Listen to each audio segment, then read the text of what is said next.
নমস্কার, আজকের সংবাদ দেখছেন খবর বাংলা দর্শনের পক্ষ থেকে। মুখ্যমন্ত্রী মমতা বন্দ্যোপাধ্যায় নেতাজি ইন্ডোর স্টেডিয়ামের সমাবেশ থেকে পরামর্শ দিয়েছিলেন স্কুলে যাওয়ার জন্য। কেউ কেউ স্কুলে গেছেন, আবার কেউ কেউ স্কুলে গিয়ে ঘণ্টাখানেক সময় কাটিয়ে বাড়ি ফিরে গেছেন। সরকারিভাবে তারা এখনও বরখাস্তের চিঠি পায়নি।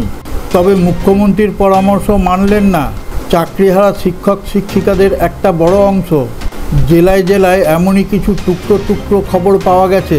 উত্তর 24 পরগনার বেশ কিছু স্কুলে চাকরিহারারা স্কুলে যান, কিন্তু ছাত্রদের ক্লাস নেননি। প্রধান শিক্ষকের সঙ্গে কথাবার্তা বলে বাড়ি ফিরে যান। জেলার বেশ কিছু স্কুলে খবর নিয়ে জানা গেল ওই স্কুলগুলোতে চাকরিহারা শিক্ষক কাজে যোগ দেননি। কেউ কেউ প্রধান শিক্ষকের সঙ্গে যোগাযোগ করেছেন, তারা স্কুলেও যেতে চান, সে কথা জানিয়েছেন। পূর্ব মেদিনীপুরে কিছু কিছু স্কুলে যোগাযোগ করে জানা যায় যে ওই স্কুলগুলিতে চাকরিহারা শিক্ষক ও শিক্ষাকর্মী কেউই যায়নি। একই ছবি ধরা পড়েছে পশ্চিম মেদিনীপুরে। সেখানে স্কুলে না গিয়ে জেলা শাসকের কার্যালয়ের সামনে বিক্ষোভ দেখান চাকরিহারাদের একাংশ। তাদের বক্তব্য, তারা ভলেন্টিয়ারি সার্ভিস দিতে চান না, তারা যাতে চাকরি করতে পারেন তার ব্যবস্থা করা হোক। মেদিনীপুর কলেজ মাঠে জমায়েতের পর মিছিল করে জেলা কালেক্টরের মোড় পর্যন্ত যান তারা। সেখানে কিছুক্ষণ পথ অবরোধ করেন। পশ্চিম বর্ধমানের বেশ কিছু স্কুল, পশ্চিম বর্ধমানের বেশিরভাগ স্কুলেই চাকরিহারা শিক্ষকেরা কাজে যোগ দেননি। আবার বেশ কিছু শিক্ষক যাদের কাছে কোনো নির্দেশিকা আসেনি, তাই স্কুল চললে ওই শিক্ষকেরা স্কুলে হাজির হচ্ছেন। তবে আগামী দিনে কি হবে তাদের অবস্থা, সেটা তারা নিজেই বুঝতে পারছে না।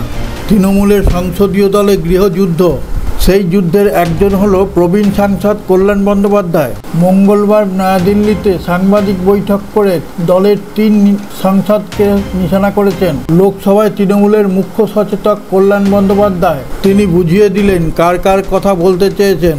নয়াদিল্লিতে সাংবাদিক বৈঠক করে দলের 3 জন সাংসদকে নিশানা করেছেন লোকসভার তৃণমূল মুখ্য সচেতক কল্যাণ বন্দ্যোপাধ্যায়। কল্যাণ সরাসরি নাম করেছেন দমদমের সাংসদ সৌগত রায়, বর্ধমান দুর্গাপুরের সাংসদ তথা প্রাক্তন ক্রিকেটার কীর্তি আজাদের। তাদের পাশাপাশি কল্যাণের নিশানায় থাকা মহিলা সাংসদ কৃষ্ণনগরের মহুয়া মিত্র।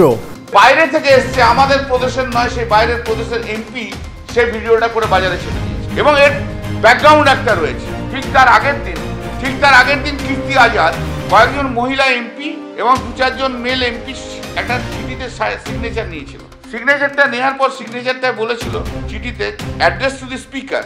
সেইখানে লিখেছিল যে চিত্তরঞ্জন সন্দেশ একটা দোকান আছে না চিত্তরঞ্জন পার্ক, তার একটা কাউন্টার পার্লামেন্টের ক্যান্টিনে খোলা হোক।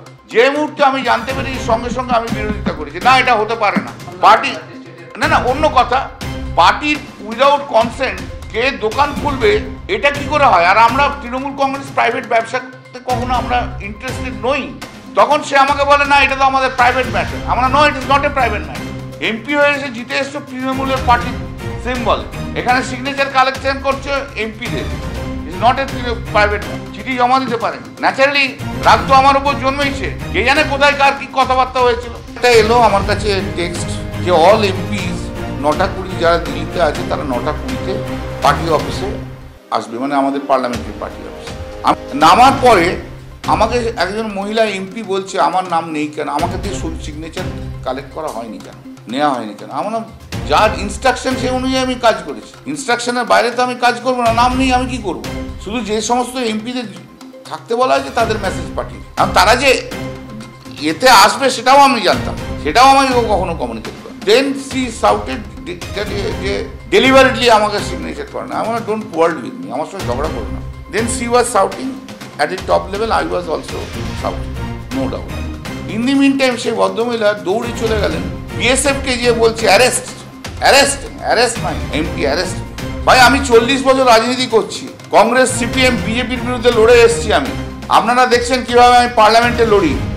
আমি শুধু আদানি আর মোদির বিরুদ্ধে লড়ি না, আমি সবাইকার বিরুদ্ধে লড়ি। সেই মহিলার আর কোনো ইস্যু নেই মহিলা এমপির, একটি আদানি আর একটা নরেন্দ্র মোদী।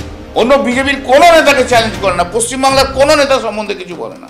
তো আমাকে তো সেটা দেখলে হবে না। আমি এখন ন্যাচারালি তারপরে আই ওয়াজ এক্সাইটেড। আপনারা ভিডিওতে দেখেছেন আমাকে বলছে অ্যারেস্ট করো। আর এরা কারা? যাদের জীবনে কোনোদিন কোনো কন্ট্রিবিউশন নেই সিপিএম এর রাজনীতিতে, 2009-এর পর এসছে, কেউ তো একজন কংগ্রেসের কোনো মহিলা এমপি তো কংগ্রেসের কোনো এক বড় নেতার বান্ধবী বলে রাজনীতিতে ঢুকে গেছিল জেলাতে। এদের সব ব্যাকগ্রাউন্ড এখানে, তো ন্যাচারালি আই ওয়াজ অ্যানয়েড। ভাই আমি কেন এটা মানবো? আমি আমার মতো একজন লোককে বলছি জেলে ঢোকাও। দেয়ার ওয়াজ এ হট এক্সচেঞ্জ অফ ওয়ার্ডস, বলেছে অশালীন শব্দ ব্যবহার, এটা মিথ্যে কথা সম্পূর্ণ। প্রশান্ত মহাসাগরের সাবেক ফর্মোজা দ্বীপ বর্তমানে তাইওয়ান দখলে ছক কষছে চীন। ওই এলাকাটি স্বাধীন সার্বভৌমত্ব দেশ বলে মানতে নারাজ বেজিং, উল্টে ওই এলাকাটি নিজেদের অংশ বলে দাবি করে চীন। প্রায়ই তাইওয়ানের আকাশসীমায় ঢুকে দাদাগিরি চালিয়ে যাচ্ছে চীনের পিপলস লিবারেশন আর্মির বায়ুসেনারা। এই সময় অতি শক্তিশালী F-16 ভাইপার যুদ্ধ বিমান তাইপের হাতে তুলে দিল ওয়াশিংটন। তাইওয়ানের প্রতিরক্ষা মন্ত্রক জানিয়েছে মোট 66টি লড়াকু জেটের মধ্যে প্রথম ধাপের যুদ্ধ বিমানগুলি সরবরাহ করেছে যুক্তরাষ্ট্র। F-16 ভাইপার নির্মাণের নেপথ্যে হাত রয়েছে আমেরিকার জনপ্রিয় সংস্থা লকহিড মার্টিনের। যুদ্ধ বিমানগুলি তাইপের বায়ুসেনাকে সরবরাহ করতে দক্ষিণ ক্যারোলিনার কারখানায় একটি অনুষ্ঠানের আয়োজন করেছে তারা।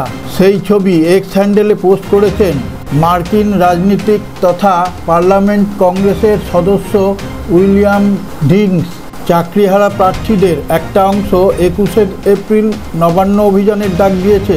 তারা এই অভিযানে পাশে চেয়েছেন রাজ্যের বিরোধী দলনেতা শুভেন্দু অধিকারীকে। এবার এই বঞ্চিত চাকরি প্রার্থীদের সঙ্গে যোগ দেওয়ার কথা ঘোষণা করল পশ্চিমবঙ্গ ছাত্র সমাজ। এটা সেই সংগঠন যারা আরজিকর কাণ্ডে নবান্নে যাওয়ার কথা ঘোষণা করেছিল। এবার সেই সংগঠনই বঞ্চিত চাকরি প্রার্থীদের অভিযানে যোগ দেওয়ার কথা ঘোষণা করল। এই অভিযানে যোগ দিচ্ছে সরকারি চাকরিজীবীদের সংগঠন সংগ্রামী যৌথ মঞ্চ। এখন বিধানসভার বাইরে সাংবাদিক সম্মেলন করছেন রাজ্যের বিরোধী দলনেতা শুভেন্দু অধিকারী। কেন হলো, কারা করলো, তার ফ্যাক্ট ফাইন্ডিং করেননি। গোটা ভারতবর্ষে আজকে পশ্চিমবঙ্গ এমনিতেই নানা বিষয়ে কালিমা লিপ্ত হয়েছে এই মুখ্যমন্ত্রীর সময়কালে, বিশেষ করে গত কয়েক বছরে অভয়াকাণ্ড সহ। আপনাদের কালকে মুখ্যমন্ত্রী বলেছে এসএসসি অটোনমাস বডি। মুখ্যমন্ত্রী কি জানেন যে 2013 সালে ব্রাত্য বসুর কাছ থেকে দপ্তরটা যখন পার্থ চ্যাটার্জিকে দিলেন এবং চিত্তরঞ্জন মণ্ডলকে, অধ্যাপক চিত্তরঞ্জন মণ্ডলকে স্কুল সার্ভিস কমিশনের চেয়ারম্যান থেকে সরানো হলো, একটা সৎ মানুষকে, তারপরে এই পার্থ চ্যাটার্জি এসএসসির অটোনমিটা খতম করেছে। এসকে সিনহা রিটায়ার্ড অফিসারের নেতৃত্বে একটা কমিটি তৈরি করেছিল, যে কমিটির কাজ পার্থ চ্যাটার্জির মাসদ্রণীর বাড়ি থেকে করা হতো। মুখ্যমন্ত্রী কি জানেন তার হোম পার দপ্তর থেকে নিয়োগ করা ওএসডি এবং পিএস